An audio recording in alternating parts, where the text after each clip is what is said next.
Salutations. It is an indictment of the sad state of affairs in the modern world that before we get into today's subject matter, we must clear our subjects of posthumous charges.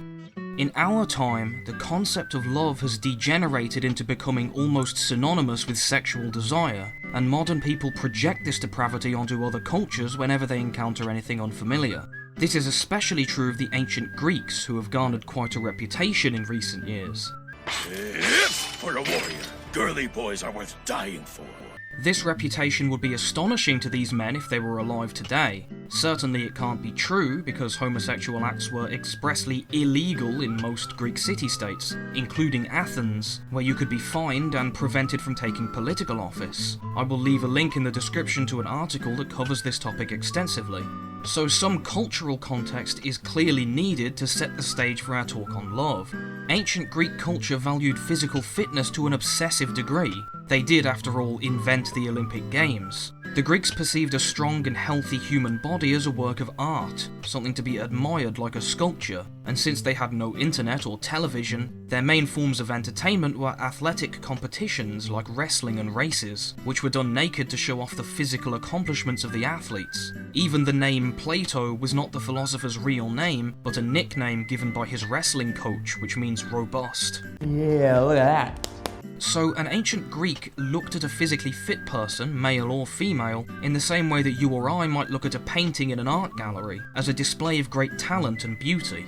Some Greeks, especially the Athenians and the Thebans, had a customary institution wherein an older man with an established place in society took a youth under his wing, educating him, protecting him, physically training him, and acting as a role model, and in turn the youth acted as a servant and companion for his patron, as we can see here. For we have a custom, and according to our custom, anyone who does service to another under the idea that he will be improved by him either in wisdom or in some other particular virtue, such a voluntary service, I say, is not to be regarded as a dishonour, and is not open to the charge of flattery.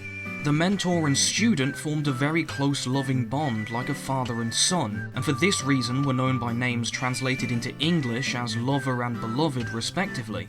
It was very similar to the later medieval relationship between a knight and a squire. It was also somewhat comparable to the Indian concept of the guru, whose students love him and delight in his presence to the point of devoting themselves to him. Of course, degenerates have always existed. You guys degenerate!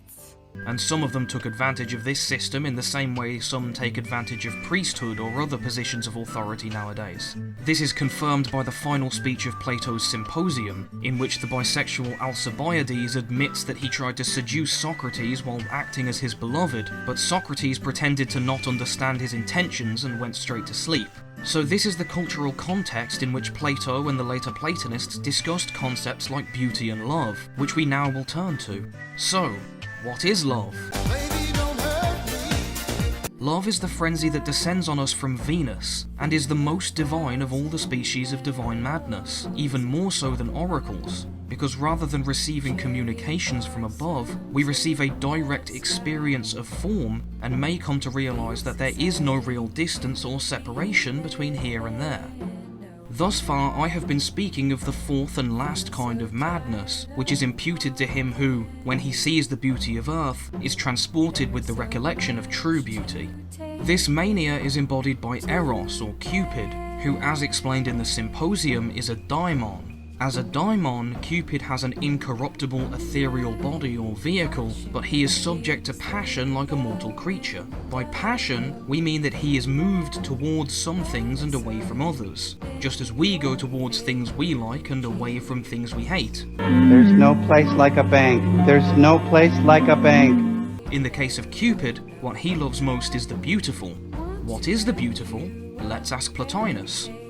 Our interpretation is that the soul, by the very truth of its nature, by its affiliation to the noblest existence in the hierarchy of being, when it sees anything of that kin, or any trace of that kinship, thrills with an immediate delight, takes its own to itself, and thus stirs anew to the sense of its nature and of all its affinity. But is there any such likeness between the loveliness of this world and the splendours in the supreme? Such a likeness in the particulars would make the two orders alike, but what is there in common between beauty here and beauty there? We hold that the loveliness in this world comes by communion in ideal form. All shapelessness, whose kind admits of pattern and form, as long as it remains outside of reason and idea, is ugly by that very isolation from the divine thought. And this is the absolute ugly. An ugly thing is something that has not been entirely mastered by pattern, that is, by reason, the matter not yielding at all points and in all respects to ideal form. But where the ideal form has entered, it has grouped and coordinated what from diversity of parts was to become a unity, it has rallied confusion into cooperation, it has made the sum one harmonious coherence, for the idea is a unity, and what it moulds must come to unity as far as multiplicity may. Beauty is one of the forms, and it is the closest thing that exists to an image of the good itself. Things participate in beauty to the extent that they are whole or complete. In nature, as well as in human aesthetic preferences, balance, symmetry and equilibrium are preferred, and these are manifestations of completeness. When we see things that participate in such pattern and wholeness, we recognize the universal beauty through them. Plato explains this in the dialogue Phaedrus. But of beauty, I repeat again that we saw her there shining in company with the celestial forms, and coming to earth we find her here too, shining in clearness through the clearest aperture of sense, for sight is the most piercing of our bodily senses, though not by that is wisdom seen. Her loveliness would have been transporting if there had been a visible image of her, and the other ideas, if they had visible counterparts, would be equally lovely. But this is the privilege of beauty, that being the loveliest she is also the most palpable to sight.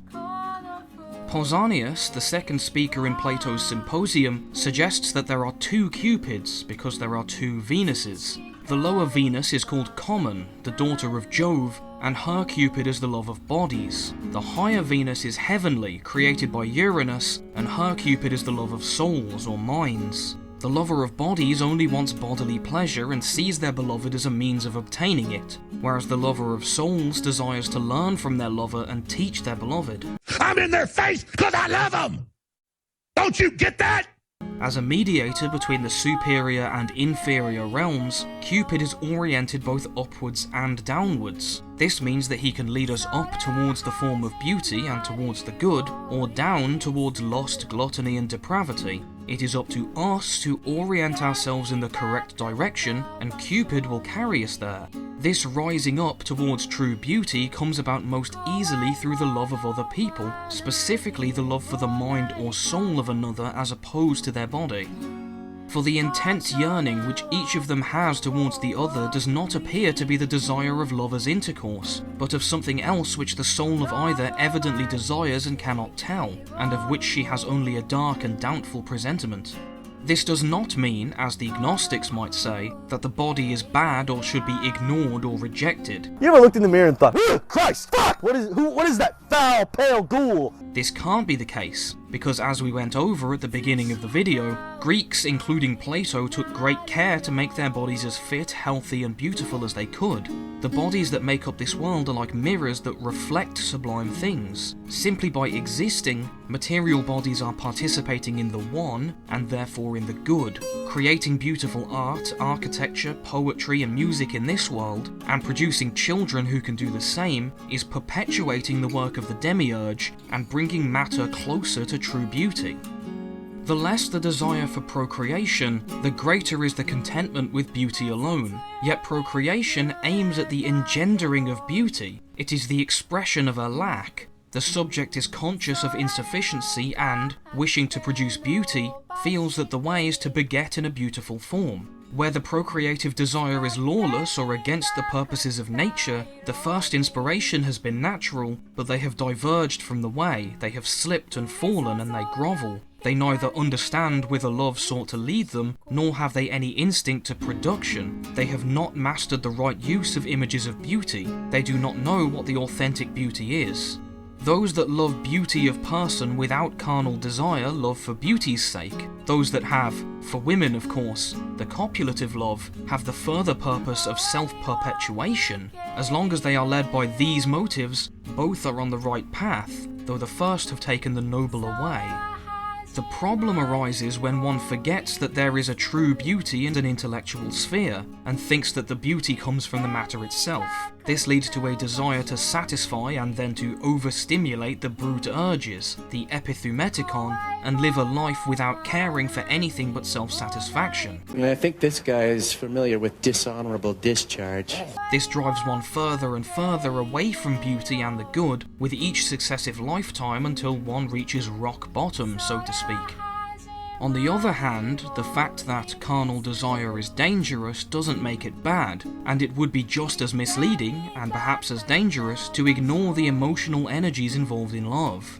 Plotinus is not recommending courtesy, neighbourliness, or even mild affection, valuable though all these may be. Becoming love is more than being kind, just as obedience to intellect is more than being clever. Maybe love is altogether different from kindness or compassion, and to be clever is not wise. Romantic, even thoroughly erotic love perhaps creates divisions where none should be, but for most of us, already so far fallen, it is a reminder of the dance of immortal love, and perhaps the fact that as individuals we direct that love at individuals is also not surprising, and not wrong. It isn't up to me to see the immortal beauty in just everyone I meet and be aroused by it, so long as I recall that each mortal thing is beautiful and loved by someone or someone. So the takeaway is to keep in mind, as often as one can, that true love is the motion that approaches true beauty, and therefore is an inherent component of natural law in the cosmos. Mankind is not the creator, focus, or final end of love, but is merely one of the countless participants in a far-reaching principle that encompasses everything. So at any time you can say to yourself, I am looking at a mirror. Am I enjoying the glass or the reflection? Matter yearns to be formed into a likeness of intelligible being, and everything is both bound in sympathy with every other thing and looking toward the one beyond all being. The superior also cares for the inferior, proleptically imagining, perhaps, its growth in beauty. Such a love is provident and preservative of the beloved, able to perfect and maintain them.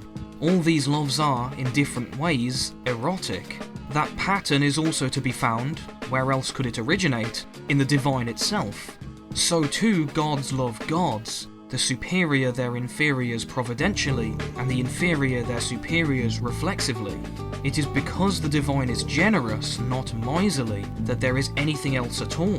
Things exist as an effect of that eternal play, or at any rate, this is how we might begin to see them straight. Thanks for watching and have a nice day.